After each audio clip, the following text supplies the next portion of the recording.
Hello friends, welcome to my channel. स्वागत है आप सभी का मेरे यूट्यूब चैनल पे। आज हमारा अगला जो टॉपिक है ईवीएस में वो है सम इम्पॉर्टेंट प्लेस। कुछ इम्पॉर्टेंट प्लेस हैं जो हमारे एनसीईआरटी में पूछे जाते हैं, एनसीईआरटी में दिए गए हैं और ईवीएस में पूछे जाते हैं। तो उसके बारे में आज हम यहाँ डिस्कस करेंगे।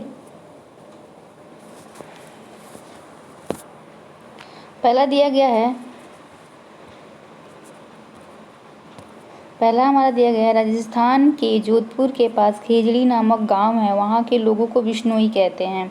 यह लोग पेड़ों और जानवरों की रक्षा करते हैं। रेगिस्तान में होते हुए भी आज भी यह इलाका हरा भरा है।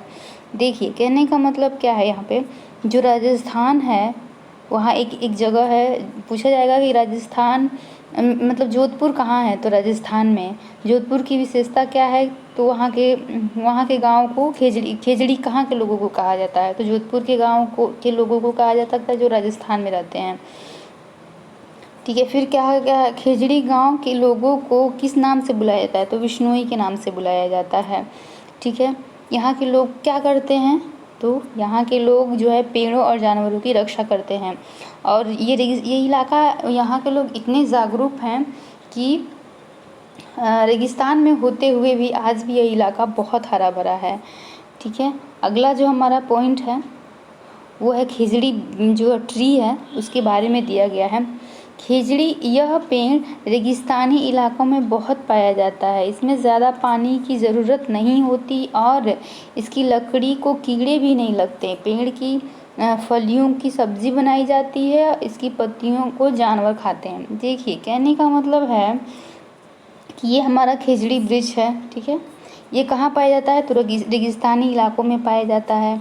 इसको ज़्यादा पानी की ज़रूरत नहीं पड़ती। जाहिर सी बात है, अगर ये रेगिस्तान के इलाके में पाया जा रहा है तो रेगिस्तान में हम सब जानते हैं पानी तो होता नहीं है, तो पानी की ज़्यादा इसको ज़रूरत होती नहीं है। इसीलिए यह पेड़ जो है, देखिए यहाँ जैसा कि हम देख रहे हैं कि ये जो ट्री है, ये पूरा एरिया देखिए रेगिस्तानी दिख रहा है और इन्हीं रेगिस्तान में खेजड़ी का पेड़ भी है, जबकि ये हरा भरा भी है।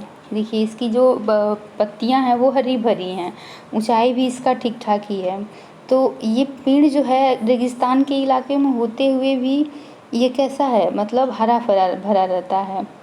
ठीक है, और इस पेड़ की खासियत क्या है कि एक तो पहले तो ये है कि इसकी फलियों को क्या किया जाता है, सब्जी बनाई जाती है और पत्तों को जानवर खाते हैं। और इसके टहनियों के मतलब लकड़ियों को कीड़े भी नहीं लगते हैं। ठीक है, उम्मीद है आपको ये समझ में आया होगा। चलिए अगला हम देख लेते हैं। अगला क्या दिया गया है, अगला है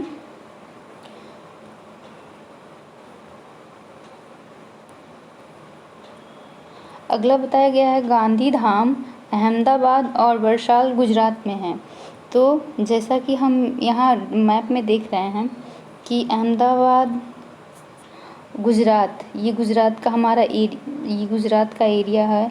इसके बारे में है कि ये जो एरिया है गुजरात का वो समुद्री तटों से बहुत ज़्यादा लगा हुआ है। भारत का कौन सा वह राज्य है जो समुद्र से सबसे ज़्यादा लगा हुआ है, तो गुजरात ही हमारा आता है।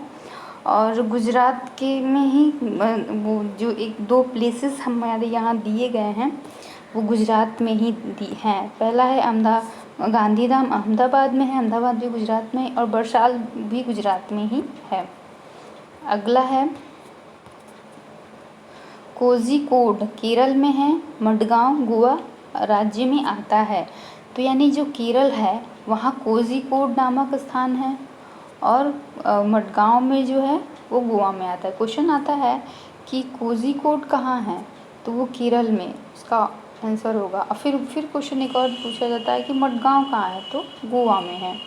चलिए अगला हमारा दिया गया है पॉइंट, गोवा से केरल तक के रास्ते रेल के रास्ते से आने में 92 सुरंगें और 2000 पुल मिलते हैं।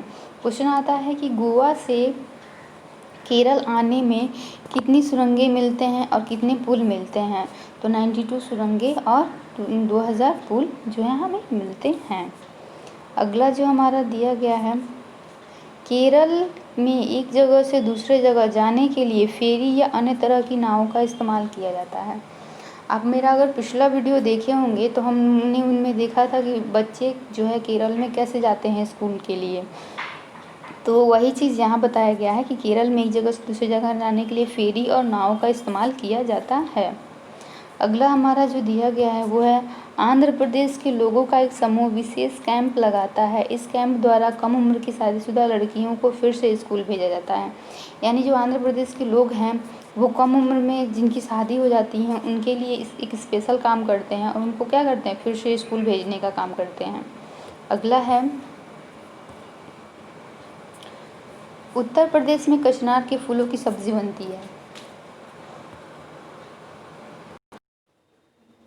हमारा जो अगला पॉइंट दिया गया है वो है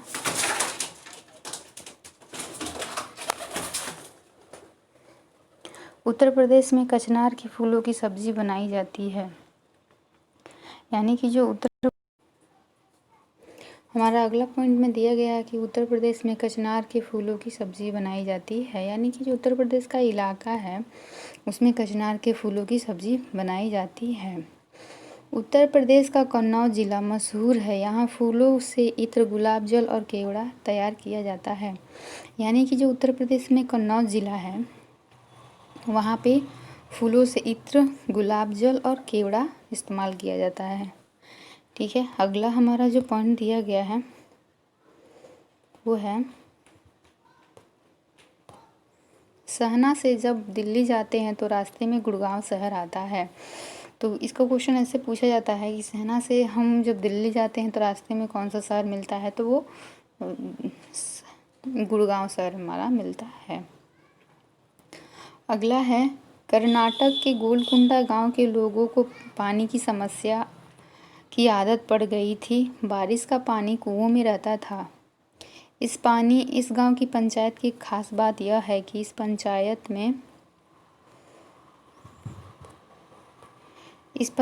में बच्चे भी शामिल होते हैं। ठीक है, बच्चों की इस पंचायत का नाम भीमा संघ है। इस संघ में बच्चों ने वहाँ की पानी की समस्या को ठीक किया था, पेड़ काटने के खिलाफ कानून बनाया था। यानी कि कर्नाटक में जो गोलकुंडा गांव है वहाँ के लोगों की एक पानी की समस्या हुआ करती थी, बट लोग वहाँ की उस समस्या को ध्यान नहीं देते थे। ठीक है, बट बच्चों ने एक संघ बनाए जिस संघ का नाम था भीमा संघ, और वो पंचायत में शामिल हुए और उन्होंने पानी की समस्या को क्या किया, दूर किया। अगला जो हमारा पॉइंट है वो है डेरा गाजी खान पाकिस्तान में है, सोहना गांव हरियाणा में है। तो डेरा गाजी खान कहाँ है, पाकिस्तान में, और सोहना हरियाणा में आता है। फिर अगला दिया गया है कर्नाटक में खुट्टी की मदद से खेत की मिट्टी को नरम किया जाता है। यानी कि हमारे यहाँ खेत की मिट्टी को नरम करने के लिए क्या कुदाल का यूज़ किया जाता है, तो वहाँ उसको क्या कहा जाता है, खुट्टी कहा जाता है। अगला है हल को यहाँ कुरीगे कहा जाता है। बीज बोने में इसका इस्तेमाल किया जाता है। यानी जो हल है उसको वहाँ पे किस भाषा में क्या नाम दिया गया है, कुरीगे। इलीगे की मदद से प्याज को पौधों से अलग किया जाता है। यानी कि एक हथियार है इलीगे जो खेती के काम आते हैं, और उसको क्या किया जाता है, प्याज से पौधों को अलग करने का काम किया जाता है। उम्मीद है आपको वीडियो पसंद आया होगा। Thanks for watching. वीडियो पसंद आया हो तो लाइक, शेयर और सब्सक्राइब करें। Thank you friends. हमेशा खुश रहिए, हंसते रहिए, मुस्कुराते रहिए and be happy. Thank you.